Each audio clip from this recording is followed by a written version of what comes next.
tarde, senhoras e senhores, senhoras acadêmicas, senhores acadêmicos, público presente. Agradeço a presença de todos. A presidente Ana Maria Machado teve de ausentar-se, motivo de viagem. Ela não está aqui abrindo o ciclo, como ela gosta de fazer. Então, caberá a mim também conduzir a sessão, além de ser o coordenador deste ciclo que hoje se inicia, 90 anos da Semana de Arte Moderna. Durante 4 terças-feiras, aqui teremos professores, acadêmicos, ensaístas, discutindo questões relativas à Semana de Arte Moderna. E começamos hoje com o professor, o poeta, o meu amigo, Eucanaã Ferraz, que é poeta e doutor em literatura brasileira pela Universidade Federal do Rio de Janeiro, onde leciona, publicou, entre outros, Martelo e Desassombro, Rua do Mundo e Cinemateca, livros de poemas.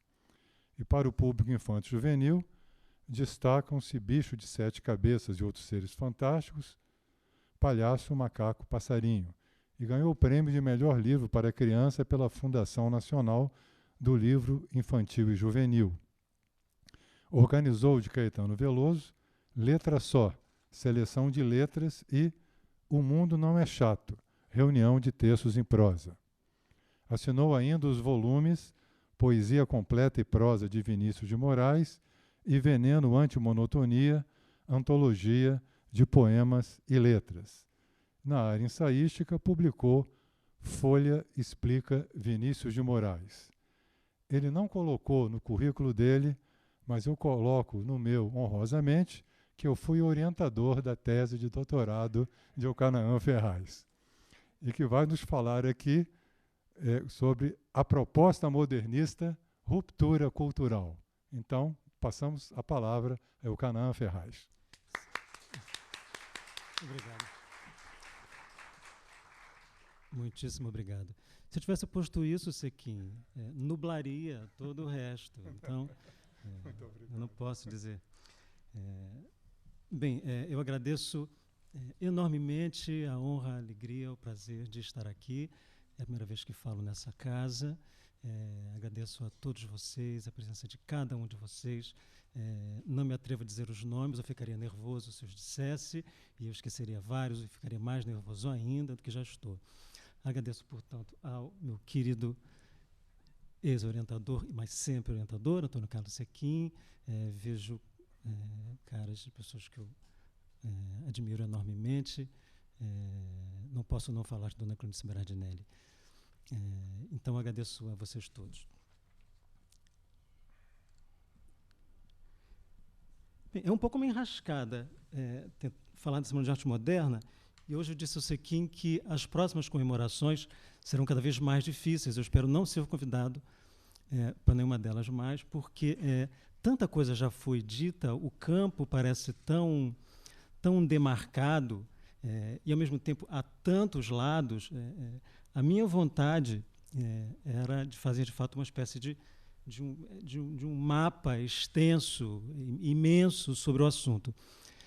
Mesmo que isso não fosse e não foi um desejo consciente, quando eu comecei a ler e a voltar aos textos que eu tinha lido, e o primeiro texto que me deu a largada para essa conversa de hoje foi, evidentemente, a Conferência no Mário de Andrade, de 1942, e eu fui lendo, fazendo uma espécie... Eu até disse isso a um amigo, eu acho que nós, nesse negócio de internet, há um certo vício do hiperlink. Então, eu lia, então ele fazia uma referência a um livro, eu pegava o livro na estante, que fazia uma referência a outro, eu pegava o outro. Então, ao final, havia uma quantidade enorme de livros que eu ia lendo e largando ao mesmo tempo. Bem, foi ficando uma coisa bastante caótica. E o que eu entendi é que eu estava me deparando ali com um desejo de explicação que o tema me sugeria, mas, felizmente, a certa altura, eu desisti dessa empreitada tão ampla. E tentei fechar um foco naquilo que o Sequim me pediu, que era um pouco tentar vislumbrar as relações da literatura com as outras artes, e aí, sobretudo, as relações com a pintura e, sobretudo, em torno da Semana de 22 e seguindo um pouco à frente ali. E é possível que a gente, depois desse texto que eu preparei, a gente possa seguir mais à frente e falar um pouco mais adiante. Bem, o Mário, já no primeiro parágrafo dessa conferência, dessa célebre conferência de 42, ele diz o seguinte, referindo-se ao modernismo, ele o faz de modo bem amplo. Ele diz o seguinte, que o modernismo foi manifestado especialmente pela arte, mas que teria manchado com violência os costumes sociais e políticos. E ele acrescenta, teria sido, o modernismo, o prenunciador, o preparador e, por muitas partes, o criador de um espírito nacional. Bem, ao nomear a resultante modernista como um estado de espírito, este estado de espírito nacional, o Mário parece, à primeira vista, incorrer numa espécie de generalização ou de juízo bastante vago. Bem, é claro que era o primeiro parágrafo da conferência e ele, a seguir, voltaria a esses aspectos com uma lente mais atenta e um exame mais acurado. Mas o que me chamou a atenção foi exatamente essa expressão vaga, estado de espírito. E, ao mesmo tempo, vejam, ele fala em arte, violência, costumes sociais e políticos e de um passado sem limites definidos, no qual se prenunciava, preparava e criava o futuro. Bem, essa assemblagem sob o título Estado de Espírito me pareceu, nessa vagueza conceitual, tocar em aspectos que me pareceram bastante importantes. E eu imaginei, portanto, ser possível pensar as transformações artísticas dos anos 20, especificamente aquelas em torno da Semana de 22, à procura não do fato, né, o fato positivo, mas do vago, do espiritual, né, do que a gente pode chamar também de uma certa atmosfera.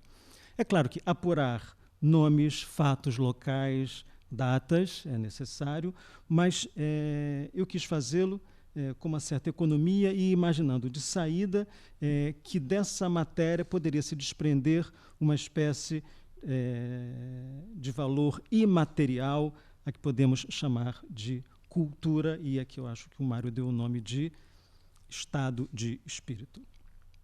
Bem, essa busca por dados e fontes, nomes, move também o interesse do Mário nessa conferência e, claro, todos se lembram da afirmação categórica do Mário, que diz que as obras de Anita Malfatti e Victor Brecheret foram as alavancas da sensibilidade modernista, né? Que, vendo a exposição de Anita em 17, na verdade dezembro de 17 e janeiro de 1918, e depois a exposição do Victor Brecheret, quando o Brecheret dá a ele aquela famosa cabeça de Cristo, teriam sido essas as alavancas dessa sensibilidade, e a partir dali o espírito modernista se daria. E ele diz, a certa altura da conferência, com efeito, educados na plástica histórica, sabendo quando muito da existência dos impressionistas principais, ignorando Cézanne, o que nos levou a aderir incondicionalmente à exposição de Anita Malfatti, que em plena guerra vinha nos mostrar quadros expressionistas e cubistas. Parece absurdo, mas aqueles quadros foram a revelação. Essa é a pergunta a que o próprio Mário se responde. Se responde com uma certa dúvida, né? É claro que essa revelação demoraria até se transformar em forma artística, né? Tudo não passava daquilo que ele próprio também diz a seguinte, de um fenômeno estritamente sentimental. Adoro essa palavra e esse modo de ele entender tudo aquilo, né? Uma intuição divinatória, é bem o Mário falando, né? E ainda o que ele diz de um estado de poesia. Bem, quanto ao atraso da literatura ou da poesia com relação às formas que eles acabavam de descobrir ali na exposição da Anita, acho que todos se lembram também de que o Mário conta que, entusiasmado com um dos quadros, que é o Homem Amarelo, ele volta dias depois à exposição da Anitta e lhe entrega um poema, né, que é um soneto, segundo ele, de forma parnasianíssima. Né? Então, é mais ou menos como se ali houvesse, do lado dele, uma espécie de semântica ainda vaga, que não tinha encontrado a sua sintaxe. Não é? Mas, de certo modo, essa sintaxe se anunciava ali na obra da Anitta, sem que ele soubesse exatamente como, né, dar aquilo uma forma escrita, como transformar aquilo em verso. Né? E é claro que a esse episódio veio se somar depois o Victor Brecheret, que foi uma descoberta do Menotti Del Picchia e do Oswald de Andrade. E o próprio Mário afirma, Brecheret ia ser em breve o gatilho que faria Pauliceia desvairada estourar. Não é? Ele conta essa história, ele leva para casa a cabeça do Cristo, e aí ele conta que a família toda fica muito escandalizada, porque o Cristo tinha trancinhas, e é claro, sobretudo, não havia ali um respeito estrito à forma anatômica, né? E ele disse que se tranca no quarto e escreve no papel um título no qual ele nunca havia pensado, Pauliceia desvairada, e a partir dali começa a escrever o livro. Bem, é claro que é provável que há aí uma certa fantasia do Mário também, uma certa ficcionalização da memória, mas, de qualquer modo, o que vale é pensar esses dois motores, né? A exposição da Anitta e as esculturas do Brecheret como tendo sido, portanto, quase que por acaso, ou totalmente por acaso, as alavancas do modernismo, mesmo pensando em termos de literatura. Bem, portanto, memória social e pessoal se confundem, né? Ou ainda, autobiografia e história da cultura se solidificam num só molde, que é a fala do Mário, que acabaria por forjar na historiografia da nossa literatura a versão mais corrente, essa de que as artes plásticas foram o motor da poesia e da arte modernistas, bem como de sua festa, logo depois, né, no Teatro Municipal de São Paulo. Bem, com isso perdeu-se de vista, eu ainda não havia pensado nisso, mas se perdeu de vista, por exemplo, que em 1913 acontece já em São Paulo a primeira exposição, uma individual, de Lazar Segal, né, quando ele traz já pela primeira vez ao Brasil algumas telas já expressionistas. Né.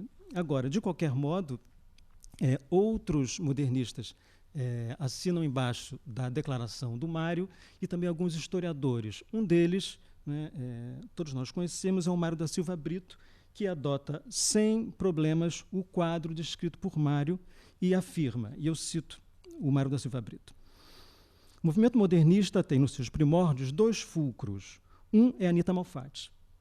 Outro é, agora, Victor Brecheret. Em torno deles giram os vanguardistas da primeira hora. A pintura primeiro e a escultura depois estão na raiz do movimento. Bem, essa também é a direção seguida por uma outra historiadora do modernismo, que é Aracy Amaral, num livro já clássico hoje, que é Artes Plásticas na Semana de 22.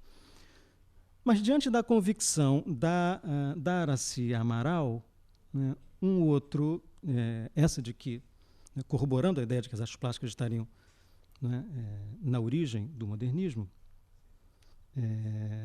o Joaquim Hinojosa lança certas dúvidas e faz algumas ponderações.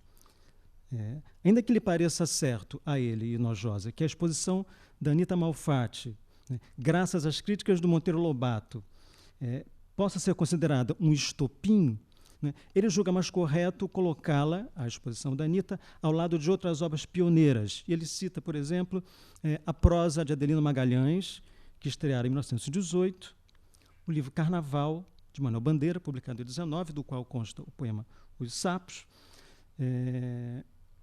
e também Estética da Vida, livro que Graça Aranha trouxera pronto da Europa, portanto, sem conhecer, sem ter visto a exposição da Anitta, ele traz o livro em 1921.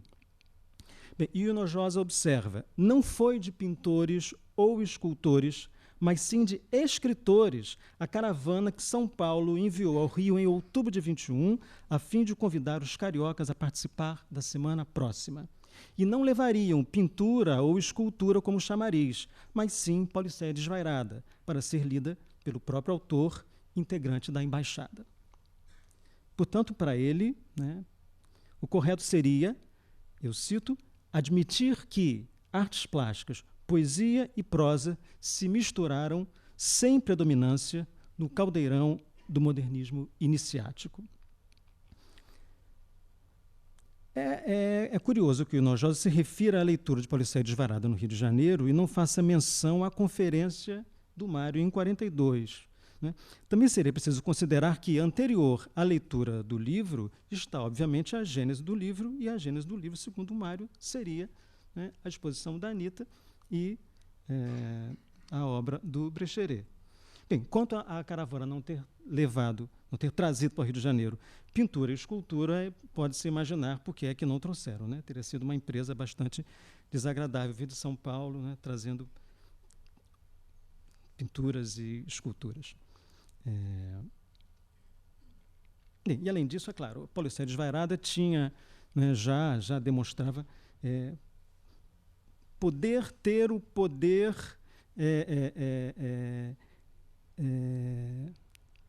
ter o poder pedagógico que de fato teve, né? Um pouco anunciar o que se faria depois, explicar, né? Sobretudo o prefácio interessantíssimo é bastante pedagógico, não é? É quase que excessivamente pedagógico, não é? O prefácio, não é, explica o livro, justifica o livro. Bem, notemos bem que Aracy Amaral não se contrapõe à ideia final defendida por Hinojosa, de que no caldeirão do modernismo iniciático, poesia e prosa, né, assim como artes plásticas, se baralham sem predomínio de umas sobre as outras. Eu cito Aracy Amaral. Ela diz o seguinte: o alarido foi bem maior que o escândalo que os trabalhos mostraram. Contudo, as artes visuais não se apresentaram sós, e a fúria dos passadistas se ergueu contra o movimento em si e pelo conjunto das dissonâncias que assinalou em relação às manifestações artísticas consagradas até então, fosse música, fosse pintura e escultura e poesia. Bem, Wilson Martins também se detém nisso que ele chama de caso Anita Malfatti. Bem, ele inicia a sua crônica afirmando que não é exato, eu cito, não é exato ter sido a arte moderna recebida com hostilidade no Brasil, concluindo que, cito, o contrário seria mais verdadeiro. Após se referir a uma boa recepção da exposição de Lazar Segal em 1913, ele afirma que o mesmo se passou com a Anitta, referindo-se a uma crítica, presumivelmente de Nestor Rangel Pestana, favorável à sua primeira individual em maio de 1914. Isso precisa ficar claro, quer dizer, a tal exposição polêmica da Anitta em 17 é uma segunda individual, tá? De 17/18. Ela faz uma primeira em 1914. A tal crítica favorável que o Wilson Martins cita é a exposição de 1914. Bem, primeiro, há que observar que o Wilson Martins não consigna o fato de que Rangel Pestana era amigo da família de Anita Malfatti, amigo da Anita Malfatti, e que, na verdade, ele apenas toma o cuidado de incentivar um talento incipiente, e vejam o que ele diz, é uma vocação que merece ser animada e que se apresenta ao público com documentos eloquentes do seu esforço e do seu amor ao estudo. Não vai muito além disso. Mas, sobretudo, o Wilson Martins não avalia que a Anitta, nessa primeira exposição, mostrara quadros em que as pinceladas buscam alguma liberdade, mas nos quais o colorido é ainda realista, convencional, como convencionais são as composições e a relação entre figura e fundo. Às figuras humanas falta energia, e as paisagens denunciam um olhar ainda restrito ao aprendizado impressionista, acrescentando-se a isso uma técnica apenas incipientes. São pinturas, portanto, infinitamente distantes daquelas da célebre exposição de 1917. Alguém mencionou o que eu faço aqui, eu já esqueci. Será isso? Isso. Bem, aqui eu mostro muito, assim, brevemente, quase que um resumo para vocês, nessas telas aqui do lado. Primeiro, essas obras que são da exposição de 17, o Farol, que é bastante conhecida, essa Tempestade, que é uma beleza. Ela pinta esses quadros nos Estados Unidos, né, quando estudava lá. Né? Outra Tempestade, o japonês, a estudante russa, a boba, a mulher de cabelos verdes, tem exatamente esse título. Vejam que como a composição é bastante arrojada, não é? Há toda uma dinâmica formal, não é? Que vocês vão ver logo adiante, que inexistem nas obras anteriores. Não é? Há uma movimentação, uma intensidade de cor, sobretudo há já uma indiferenciação de figura e fundo. Não é?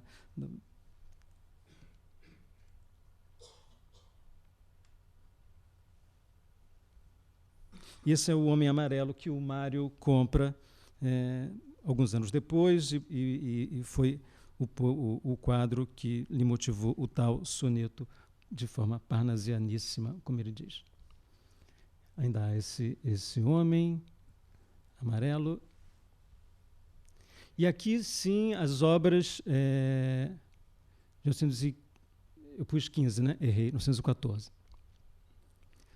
Vejam esses retratos, como são bastante convencionais, né? O enquadramento, toda a composição, as cores, se percebe já, porque ali, sobretudo porque tem uma luz, vocês veem uma certa dificuldade, mas é perceptível que já há uma pincelada com uma certa liberdade, não são telas acadêmicas, não é? No sentido usado, né, pelas belas artes, mas ainda não tem nenhum resquício do que será feito depois pela Anita, como vocês viram antes. Eu achei curioso trazer esses quadros porque eles são muito pouco conhecidos. Né? Esse burrico é singelo, mas é pobre burrico. Não é? Vejam esse jardinzinho do lado, essa é uma espécie de impressionismo fraco, né? Não pelo impressionismo, mas pela fraqueza desse impressionismo. Essa mulher lavando louça, né?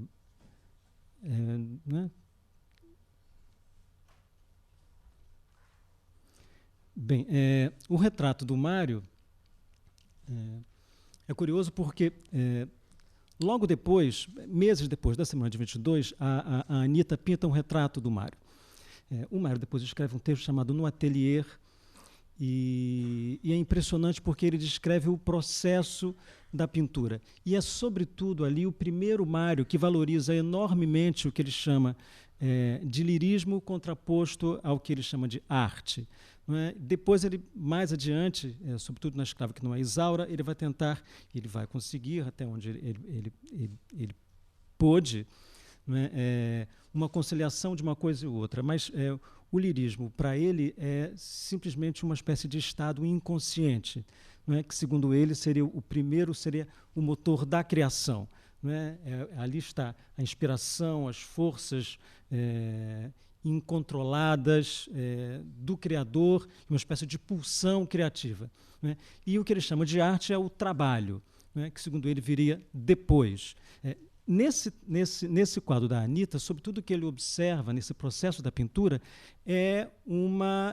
primeiro é o que ele quer ver. Né? O que ele vê ali naquele processo é uma espécie de criação absoluta, né? Quase de uma inconsciência. Então vejam, por exemplo, o que ele diz aqui. A pintora, a Anita, a pintora com as pálpebras semicerradas, trabalhava rápido, febril. Sua mão agílima abandonava pincéis, misturava cores, criava tons inebriantes, imateriais, num frenesi potente de criação, toda entregue ao prazer de pintar. Não me escutava, direi mesmo que não me via. Isso consolava-me um pouco da minha pobre figura, esguicho, sem cores, muito morna. Anita criava, como inconsciente na exaltação que a possuía, na divina loucura da inspiração, murmurava frases sem sentido, contradizia-se, respondia a perguntas inexistentes. Às vezes, silenciava, parava, contemplava a obra ou examinava o modelo. Depois, era de novo o trabalho inspirado, feliz.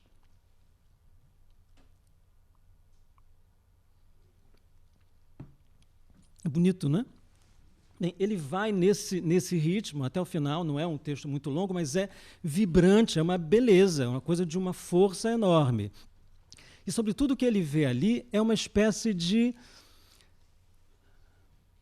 anti-parnasianismo, né? O que ele, na verdade, a primeira briga do Mário nesses textos, e sobretudo no prefácio interessantíssimo, é com uma espécie de hipervalorização do trabalho, né? O bem-fazer, né? O lavor do joalheiro. É contra isso que o Mário se põe nesse primeiro modernismo. E daí a valorização dessa espécie de inconsciência, loucura, exaltação, né? E é claro que todo o vocabulário do Mário nesse momento parece incrivelmente romântico, não é?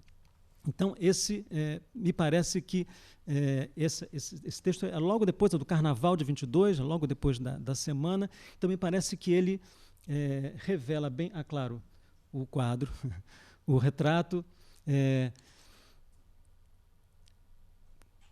Sempre que temos um tempo limitado, a gente fica pensando naquilo que não trouxe, que não vai dizer. Não é? Mas esse texto é uma beleza, ele é muito pouco conhecido. Ele saiu numa coletânea da correspondência da Anita com o Mário. Na verdade, são só as cartas do Mário para a Anita. Mas lá está o texto e, a certa altura, ele faz, por exemplo, uma leitura psicológica desse retrato e do uso das cores. Ele diz, então, a Anita, ao fundo, colocava o cinza da minha melancolia, o amarelo da minha alegria, os vermelhos da minha intensidade, que não sei o que, e revelava com o azul. Então, cada cor, cada pincelada tinha uma correspondência psicológica. É muito curioso, né, esse primeiro Mário também fazendo uma leitura psicológica das obras. Não é? É claro, estamos ali no entorno dos anos 20, não é? O Mário vai rever essas posições e vai chegar a outras conclusões conforme ele foi adentrando, né, os anos 30. Né? Quando ele escreve essa conferência 42, o Mário está pronto. Né?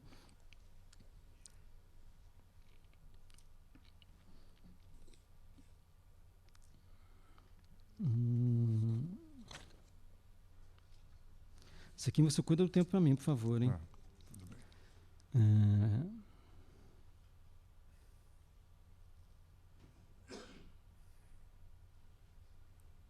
Bem, é claro que o mesmo Nestor Pestana, que elogia, ou que pelo menos faz algum tipo de dá algum incentivo à exposição de 14, quando vê esses quadros, diz a Anita, não nos desaponte. Ponto final. É tudo que ele diz. Portanto, me parece que as afirmações do Wilson Martins, né, de que a Anita sempre encontrou nos periódicos mais conservadores uma larga margem de simpatia, e que ela iniciou sua carreira sob os melhores auspícios, são, no mínimo, afirmações discutíveis. E a elas o crítico acrescenta que mesmo o artigo de Monteiro Lobato foi lido mais no título, que vocês devem se lembrar, era Paranoia ou Mistificação? Né? Mais lido no título que no texto, onde, e aí eu cito o Wilson Martins, onde será difícil apontar o que não se contenha dentro dos limites normais de uma crítica desfavorável. Bem, até o aparecimento do texto do Monteiro Lobato, de fato, tudo corria com uma certa normalidade na exposição da Anita. Isso também o Mário da Silva Brito, que consegue fazer quase que um diário, né, do modernismo, né, dos antecedentes da Semana de Arte Moderna, tudo que acontece até a semana, né, ele observa isso porque faz uma pesquisa nos jornais da época. Mas o que havia ali era uma aceitação um pouco claudicante, era uma coisa um pouco esquisita. Então, há observações de críticos, por exemplo, que dizem coisas do tipo: ela tem um formoso e original talento. Bem, a superficialidade de salão que salta das críticas daquele momento ali não deixa qualquer dúvida quanto ao fato, né, de que tanto a arte quanto a crítica de arte, se é que se pode falar de crítica de arte naquele momento em São Paulo, era uma coisa de fato bastante tacanhas, né, no mínimo. E quanto a essa diferença também das exposições de 14 e 17, o Mário da Silva Brito observa que o mesmo jornal, né, o Estado de São Paulo, que abre aquele elogio para a exposição, não diz nada sobre a exposição de 17 e faz com que eles chamam de o Estadinho, que é a versão noturna do Estado de São Paulo, publique o tal texto do Monteiro Lobato. Eu acho bastante estranho que o Wilson Martins iguale as duas reações, substituindo na segunda sua carga negativa por uma positividade auspiciosa. Mais inusitado ainda que o crítico tenha avaliado o texto de Monteiro Lobato como estando dentro dos limites normais de uma crítica desfavorável. Era preciso observar, em primeiro lugar, a completa ignorância de Lobato. Não vale a pena citar as gaiatices de maior ou menor violência, mas cabe, eu acho, citar uma ou outra passagem de cunho tão conservador quanto inculto. Diz ele, por exemplo: todas as artes são regidas por princípios imutáveis, leis fundamentais que não dependem do tempo nem da latitude. As medidas de proporção e equilíbrio, na forma ou na cor, decorrem do que chamamos sentir. Lobato alterna momentos de transigência paternalista. Ele fala coisas do tipo: mas essa moça tem algum talento, é preciso que ela não se perca. Ele acaricia ali como quem faz um carinho numa pobre coitada, e com observações onde brilha a estupidez, né, que sempre busca se confundir com uma espécie de sinceridade objetiva e crítica. Ele diz, por exemplo: sejamos sinceros, futurismo, cubismo, impressionismo e tutti quanti não passam de outros tantos ramos da arte caricatural. É a extensão da caricatura a regiões onde até então não havia penetrado. No extremo oposto do Wilson Martins, o Mário da Silva Brito afirma: Lobato foi cruel, além de incapacitado para o mistério que exercia. Bem, como sabemos, a inépcia e a grosseria do texto de Monteiro Lobato acabou por reunir em torno da Anita os futuros modernistas, inclusive alguns que não se conheciam, como era o caso do Mário e do Oswald, que não se conheciam ainda. Bem, a programática Semana de 22 quis ser, portanto, uma espécie de declaração pública das razões que justificavam atos e obras e em que se fundamentava a estética modernista. Mas se o ideal vanguardista da ruptura emergia inequívoco nos discursos dos artistas que participavam do evento, uma observação mais detida das obras mostra que há, na verdade, ali um grande limite formal e estético daquelas obras, e tudo, na verdade, se resume a uma espécie de estado de espírito. Não vai muito além disso. Bem, no saguão do Teatro Municipal, por exemplo, se acotovelavam as telas do Vicente do Rego Monteiro, que faziam uma espécie de neo-impressionismo, as estilizações do Brecheret e, na verdade, o expressionismo da Anita, que, na verdade, ali, na semana, o que eles fazem é quase que uma pequena retrospectiva da exposição de 17. Então, eles levam grande parte dos quadros da Anita, acrescentam os desenhos novos, e aí seria uma outra brecha a abrirmos, e não haveria tempo, que seria o fato de que a crítica do Lobato faz um mal enorme à Tarsila, e desde a semana de 22, desde a exposição de 17, ela passa a fazer, de fato, uma pintura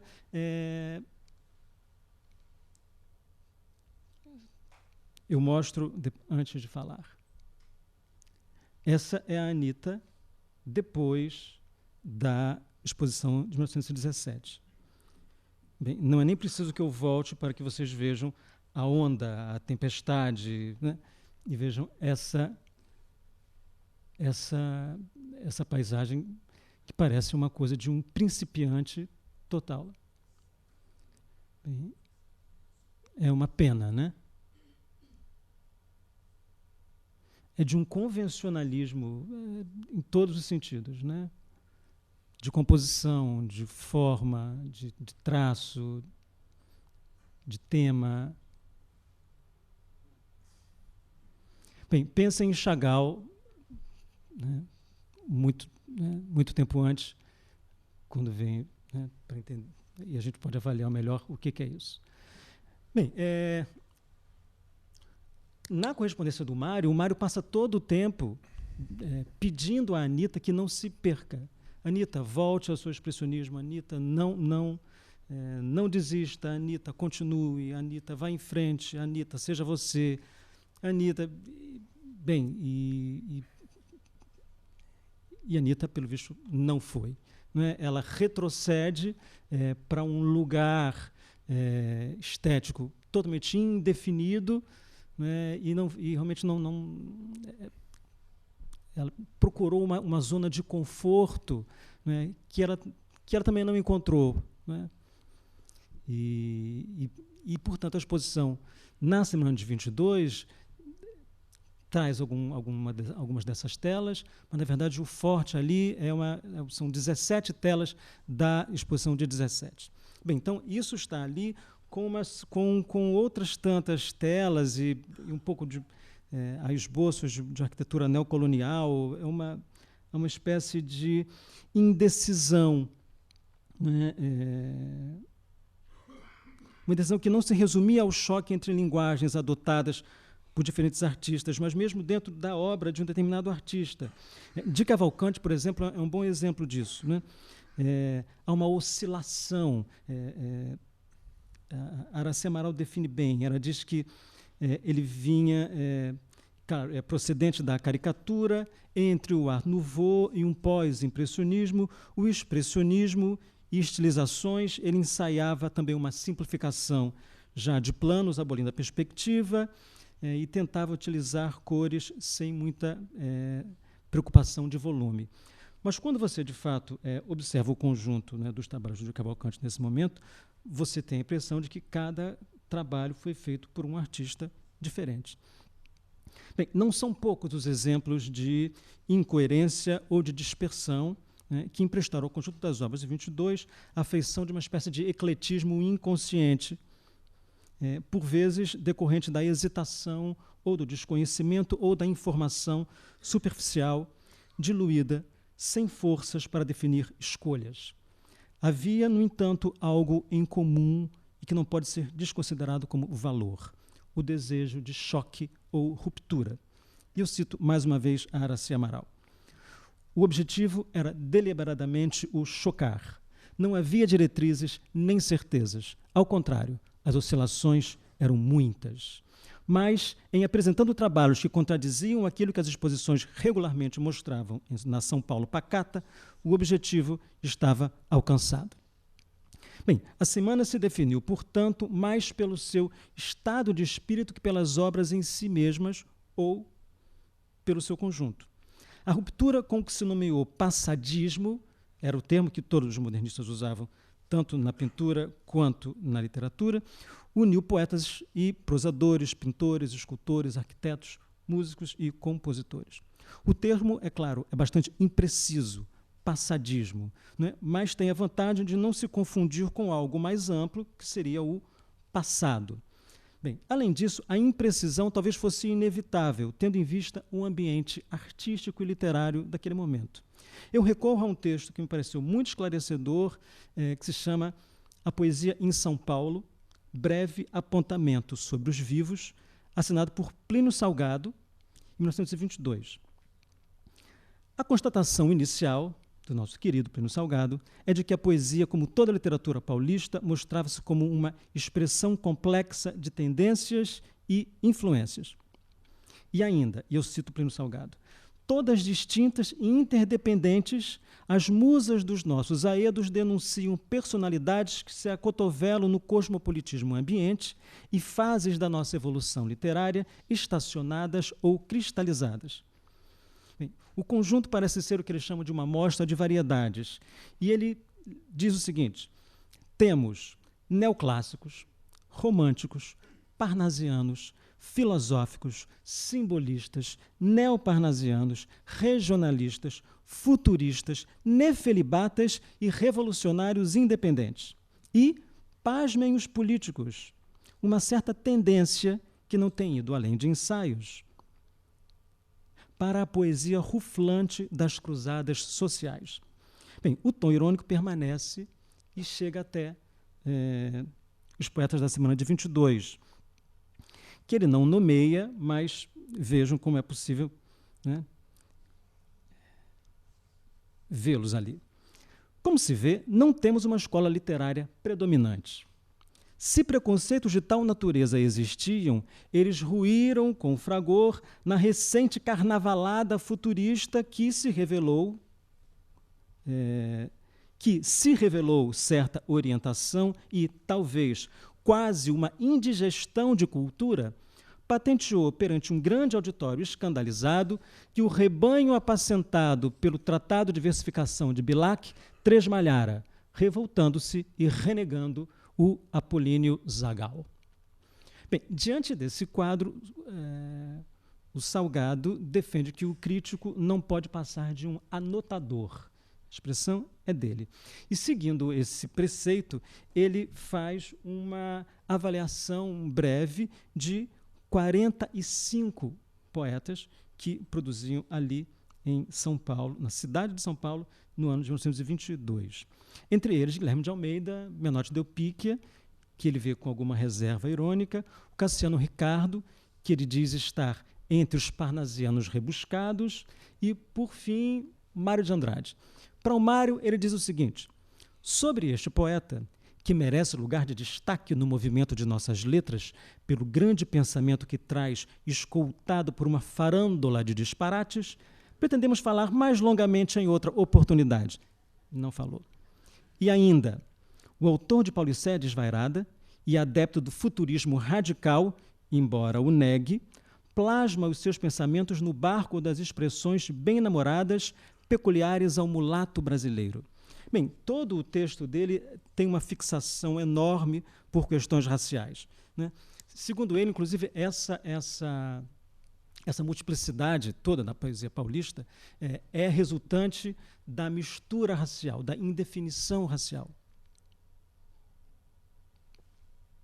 Mas ele diz que tem que surgir um grande autor, na verdade, um grande líder, né, que poderá reunir todas essas diferenças numa coisa só, e bem ali você, na verdade, está entendendo onde é que ele vai chegar politicamente alguns anos depois.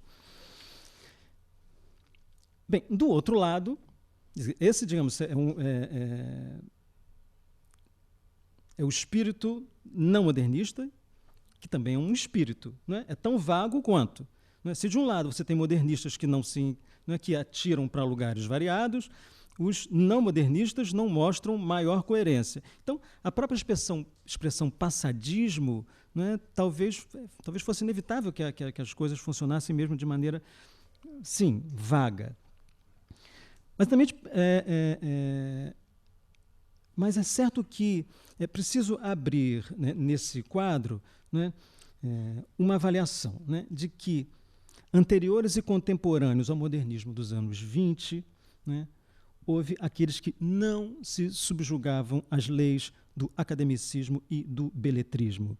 Artistas e escritores que procuravam, sim, soluções originais, fecundas, pessoais, mas também é preciso considerar que estes agiam por determinação própria inclinações pessoais e, talvez por consequência de tal isolamento num ambiente hostil às mudanças, não raro evitavam os embates mais traumáticos com o ecletismo e o esteticismo herdados do século XIX, que, simultaneamente, eles buscavam superar.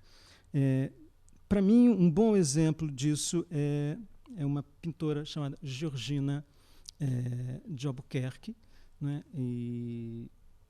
que foi, junto com o seu marido, o Lucílio de Albuquerque, né, eles foram basicamente os introdutores do impressionismo no Brasil.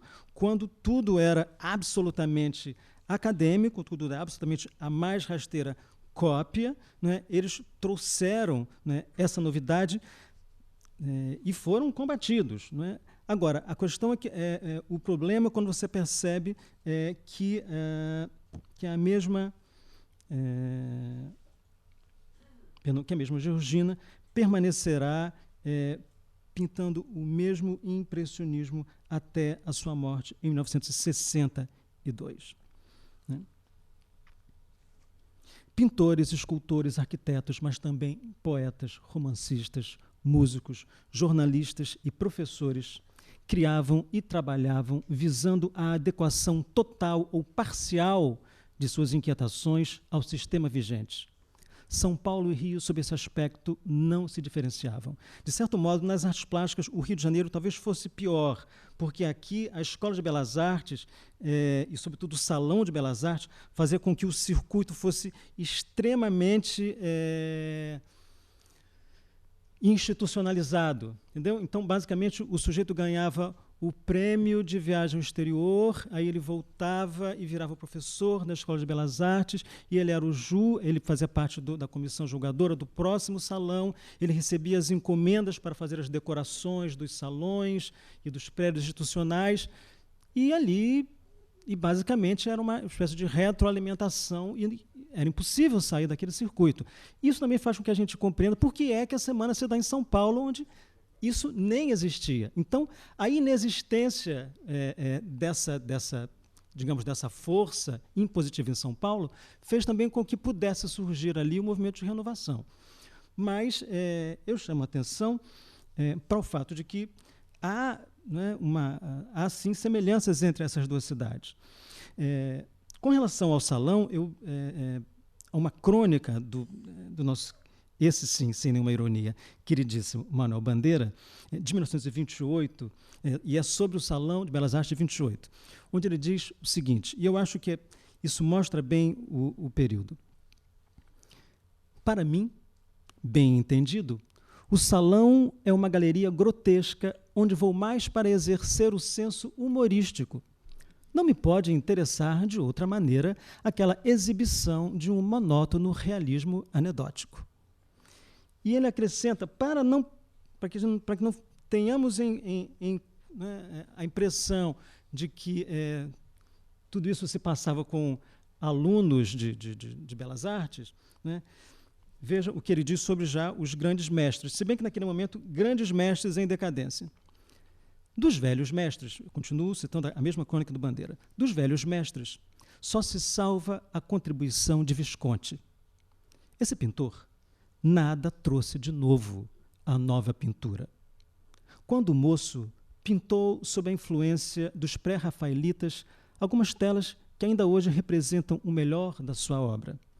As Oréades, que figuram na Pinacoteca da escola, são, sem dúvida, uma bela composição.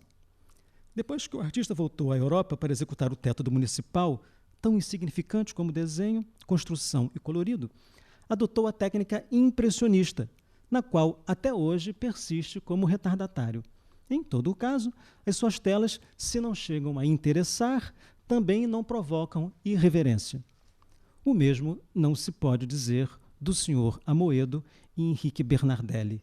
Estes estão em completa decadência.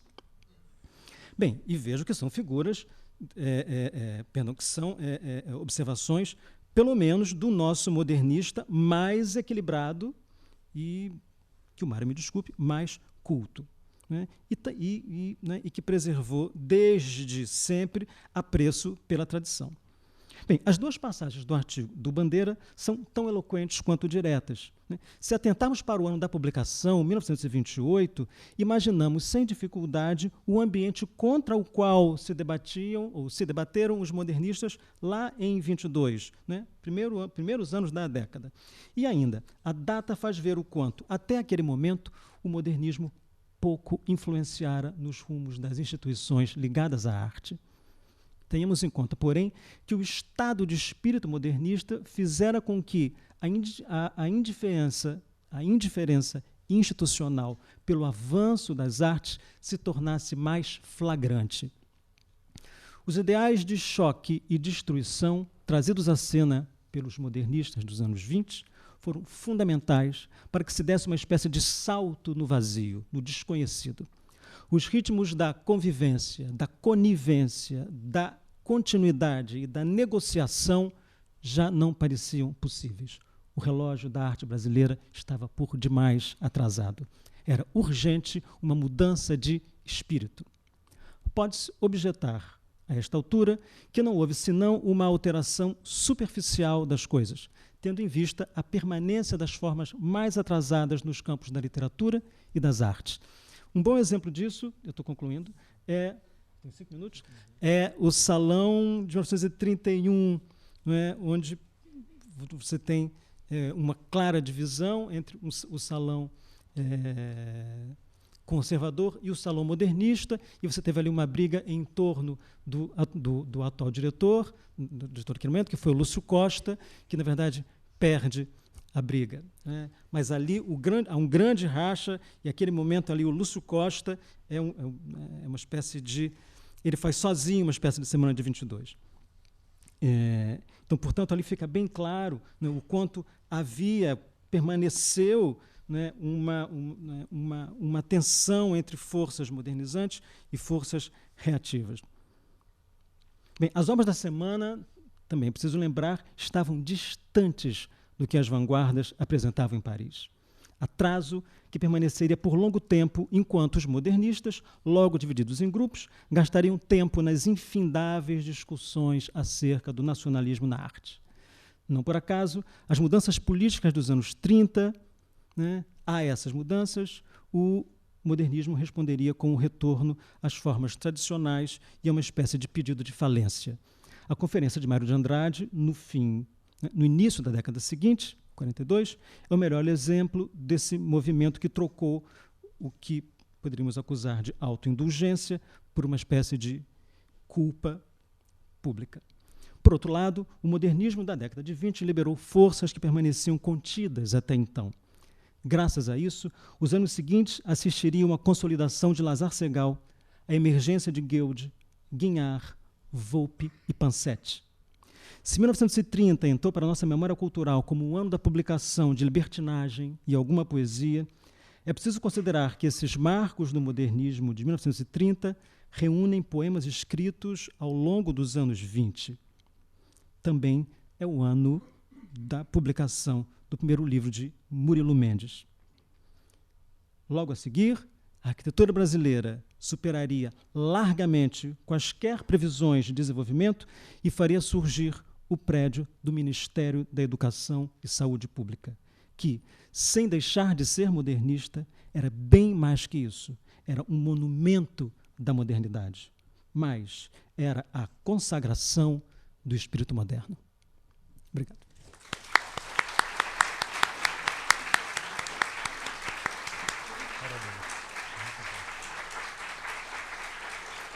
Obrigado.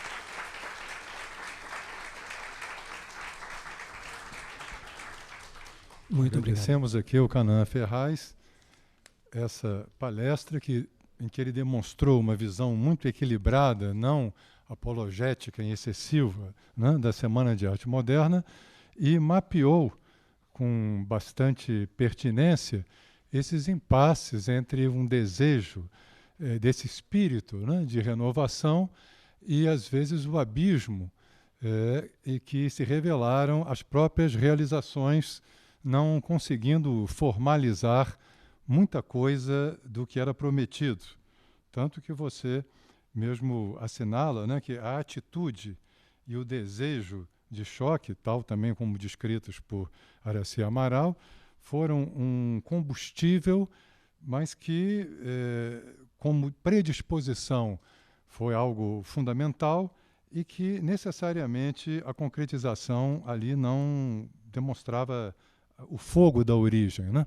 Inclusive, se nós nos lembrarmos da literatura na semana de 22, qual teria sido a grande obra literária que tivesse feito a sua estreia em 22? Vamos recordar de quê? De uma conferência de Graça Aranha, Emoção Estética na Arte Moderna, que hoje é praticamente ilegível. Vamos nos lembrar de Os Sapos, que era um texto já escrito anteriormente, em Carnaval. Então não era algo feito expressamente para a semana. E o Oswald de Andrade, que atuou em 22, não é o Oswald de Andrade do Pau-Brasil ou dos Condenados, não, nem do Pau-Brasil, nem do João Miramar, e sim de um romance, Os Condenados, que tem uma fatura clássica, né?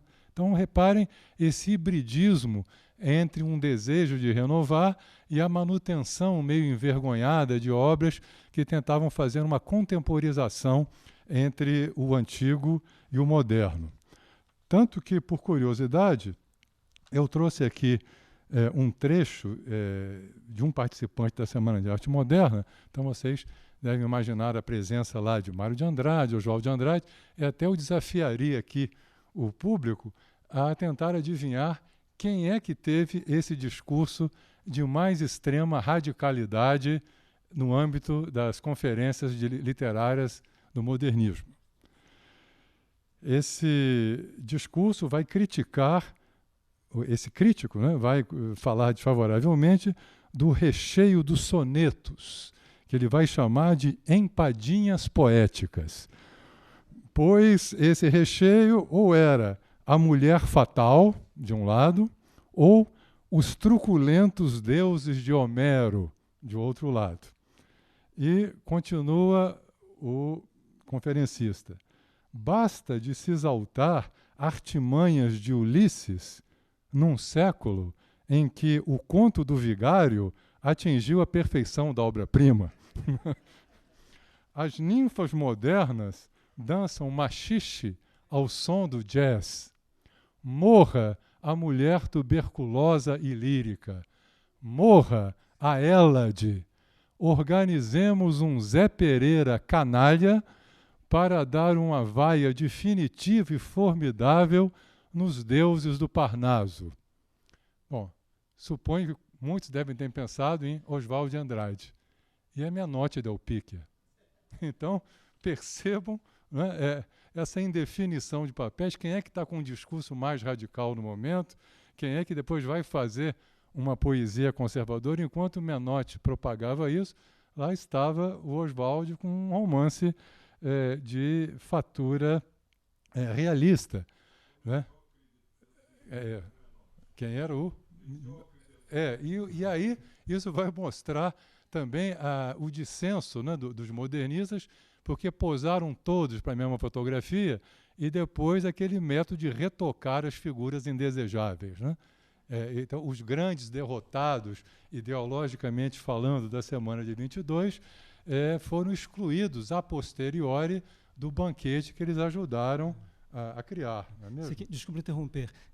Eu sugiro que vocês leiam, bem, vou me mantendo nos limites do modernismo, os discursos dos modernistas, os discursos de posse na Academia Brasileira de Letras, os de posse e os de recepção. São incríveis. É uma beleza porque você vê ali já uma visão histórica, né, e o que cada um precisa criar para si próprio como história, entendeu? Como é que ele vai aparecer para a história depois. Então, esses discursos da academia são verdadeiras joias para a historiografia literária. Eu li todos, fica uma pena enorme de não poder comentá-los aqui. E se encontra à disposição de todos no portal da academia. Então, podem chegar lá. Não só a publicação existe, como também o discurso no portal. E, de fato, e foi até o início da palestra aqui do Canaã, né, falar da Semana de Arte Moderna é um desafio, porque parece que é muito fácil, desde que a pessoa queira repetir os chavões, que aí já estão mais do que sedimentados, né? Um caminho muito mapeado e que pode levar a considerações acríticas, o que não foi o caso. E eu me lembro, quando eu estudava, quando eu fiz a faculdade, na época da graduação, em 1972, comemorou-se o 50º da Semana de Arte. Eu assistia a várias palestras, seminários, e achava que não havia mais nada a dizer sobre o assunto. Depois, nos anos 60, outras coisas surgiram ou não, mas era preciso, a nossa cultura precisa a cada 10 anos inventar uma semana, não é mesmo? Eu fico com pena de quem vai falar sobre os 200 anos da Semana de Arte, né? Porque já estamos aqui nos 90 com certa dificuldade. Imagine como não será essa semana em 22. E já que ele insistiu muito no famoso espírito, né? O espírito do tempo, segundo a fala do Mário de Andrade, é quase irresistível lembrar, né, associar a palavra espírito e dizer que aqui se tentou ver o que emana da semana, né? O que dela poderia se volatilizar. E hoje nós percebemos esse viés da interlocução entre a literatura e as artes plásticas, e na próxima semana haverá aqui uma palestra a cargo de Adriano Spínola, concentrada especificamente no trabalho com a palavra. Então, no dia 12 de junho, terça-feira, às 17h30, a proposta modernista, a revolução na palavra. E, no dia 13 de junho, MPB na ABL apresenta um banquinho, um violão, uma franjinha e Nara Leão. Nos seus 70 anos, em 2012, com Cris Delano e Roberto Menescal. Então, no dia 12, Adriano Spínola, no dia 13, Evocação de Nara Leão, no dia 14, quinta-feira, 18h30, música de câmara na ABL, com música barroca italiana, isso na quinta. E como se não bastasse, na sexta-feira, dia 15 de junho, às 18h30, na série Literatura Policial, o inimigo público número 1. E aqui nós somos o amigo público número 1 de vocês. Muito obrigado, está encerrada a sessão.